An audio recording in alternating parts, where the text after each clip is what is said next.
Voilà, donc nous commençons la troisième vidéo sur le chapitre 4.3 qui parle donc de l'athérosclérose et les insuffisances coronariennes. Donc nous allons voir maintenant les conséquences physiopathologiques. Donc l'athérosclérose se localise principalement donc, dans des vaisseaux bien particuliers. Donc ici on a le schéma d'un cœur. Donc là vous voyez ici on a les artères coronaires. Donc les artères coronaires sont les vaisseaux qui irriguent le cœur lui-même. Artère coronaire droite, artère coronaire gauche. Et ensuite, on a des vaisseaux un peu plus petits. Mais là, essentiellement, les vaisseaux donc cardiaques. On a ici donc la tête d'une personne en schéma. Et on a à l'intérieur, donc ici, les artères cérébrales, donc postérieures. On a les artères moyennes gauche, antérieures. Et on a les carotides également au niveau du cerveau. Donc là, on est au niveau de l'encéphale. Et on a également ici des artères qui sont présentes au niveau des membres inférieurs, donc les jambes, l'artère iliaque. On a les artères fémorales, l'artère descendante du genou, péronnière, tibiale et ensuite plantaire. Donc dans votre cours, vous pouvez surligner donc que justement, ça atteint essentiellement donc les artères cardiaques, donc qu'on appelle les coronaires. On les verra d'ailleurs, vous avez vu lors de la dissection du cœur. Les artères des membres inférieurs, celles qu'on vient de voir, et enfin les artères cérébrales. Donc on retrouve au niveau de l'encéphale.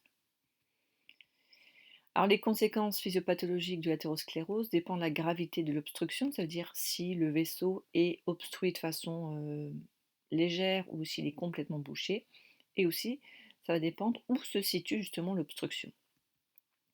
Alors si l'obstruction est partielle, c'est-à-dire que le vaisseau n'est pas entièrement bouché, il y a donc encore du sang qui va passer au travers dans ce vaisseau, mais il y a une réduction de l'apport du sang par rapport à la normale. Et justement, on l'a déjà vu, lorsqu'il y a moins de sang que d'habitude, ce qu'on appelle une ischémie. Et donc les organes qui se trouvent après ce vaisseau, donc qui sont irrigués par ce vaisseau, vont recevoir moins de sang. Et comme ils vont recevoir moins de sang, ils vont recevoir moins de dioxygène.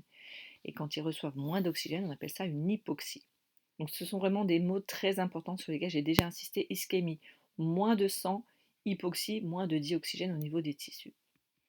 Par contre, lorsque l'obstruction est totale, c'est-à-dire que la plaque prend vraiment toute la place, toute la lumière du vaisseau, cette fois-ci, c'est une ischémie, donc une diminution du sang qui est permanente.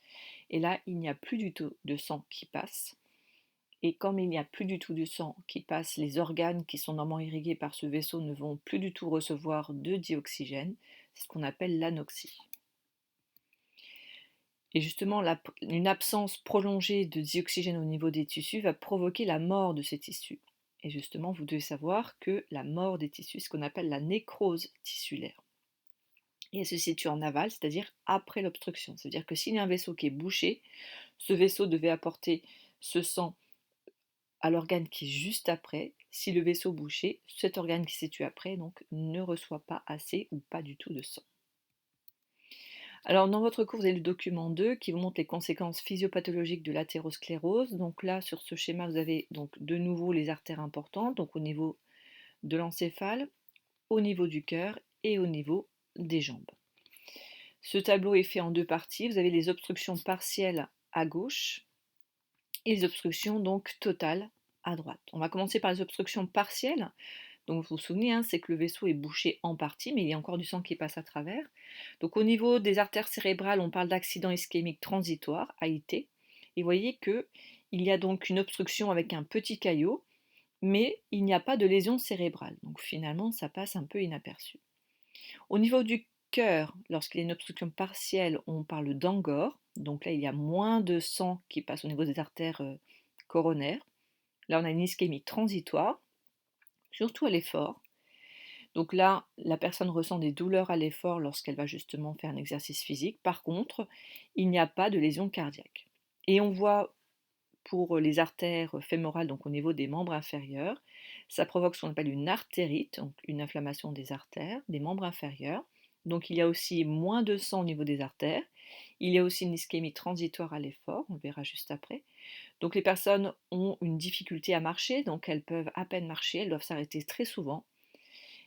Et par contre, il n'y a pas de lésion tissulaire, puisqu'en fait les tissus reçoivent encore assez de sang.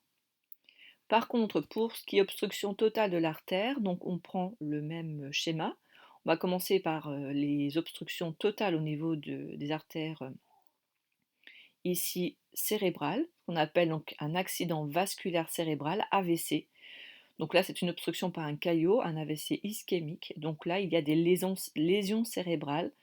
Donc certaines personnes, on l'a déjà vu d'ailleurs hein, quand on a fait le système nerveux, quand il y a par exemple un caillot dans l'aire motrice, ces personnes ont du mal à bouger. Lorsque ce petit caillot se trouve dans l'aire de la parole, ces personnes ont du mal à parler. Donc en fonction de la localisation du caillot, selon l'endroit du cerveau qui est touché, il va y avoir donc des conséquences différentes. Donc là, il y a des lésions. Quand ça concerne le cœur, il y a une obstruction totale des artères coronaires, ce qu'on appelle un infarctus du myocarde. Donc là, une artère coronaire est bouchée par un caillot.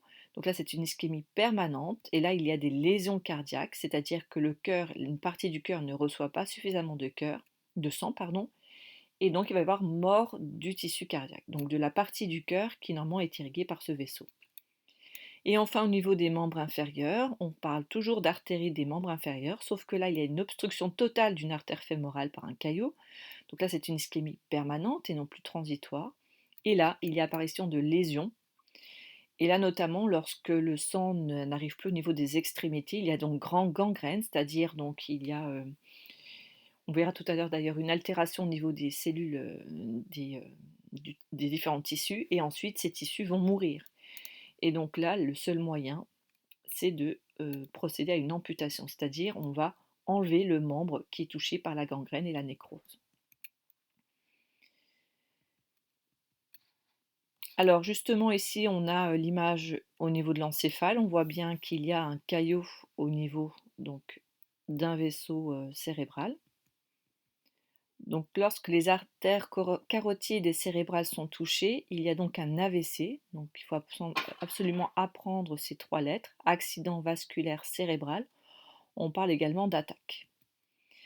Donc justement, je l'ai déjà dit tout à l'heure, selon si le vaisseau est complètement bouché, obstrué, et en fonction de l'endroit où se situe ce caillot, donc il va y avoir des souffrances différentes.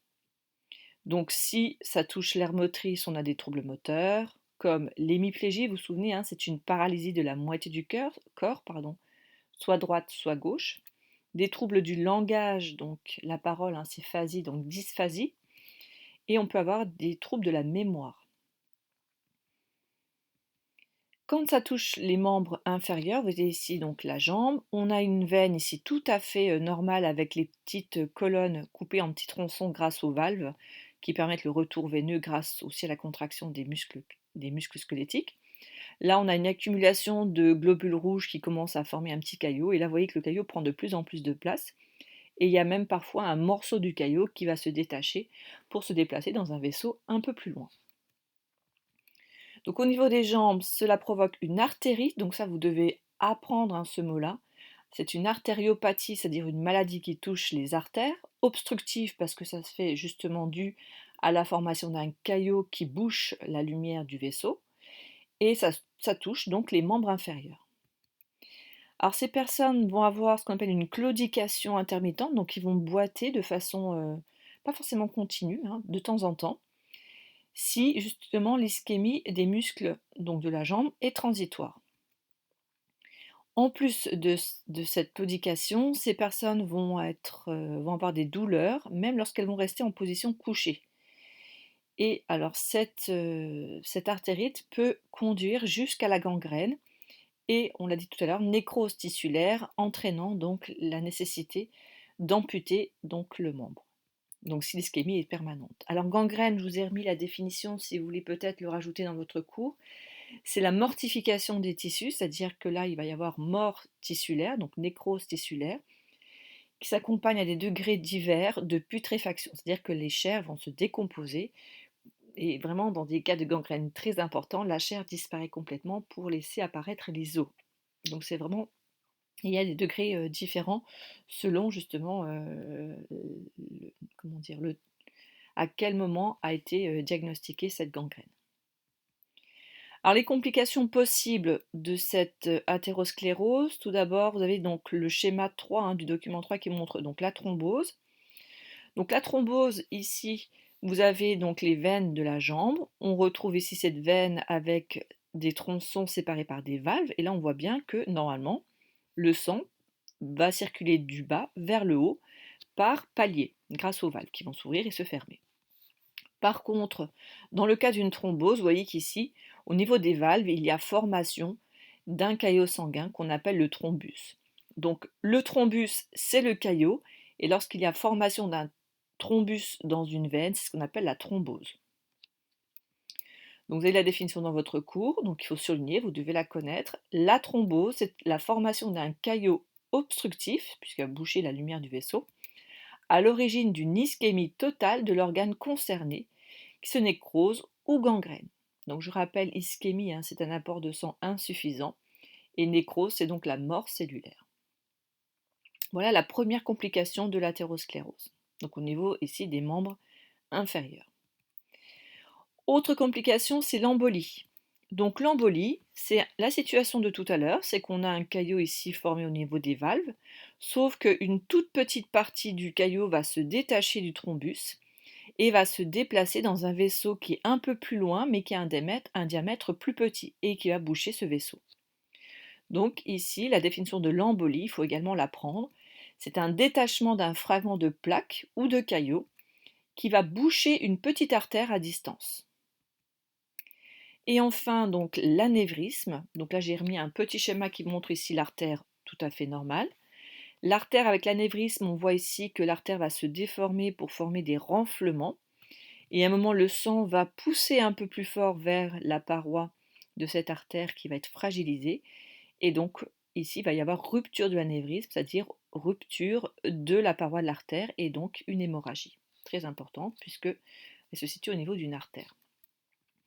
Donc également, donc, troisième définition de la complication de l'athérosclérose, l'anévrisme, donc la déformation du vaisseau qui devient fragile et peut éclater. Voilà, donc nous avons fini cette troisième vidéo sur le chapitre 4.3. Si vous avez des questions, n'hésitez pas à les mettre en commentaire ou à me les poser quand on s'en verra en classe.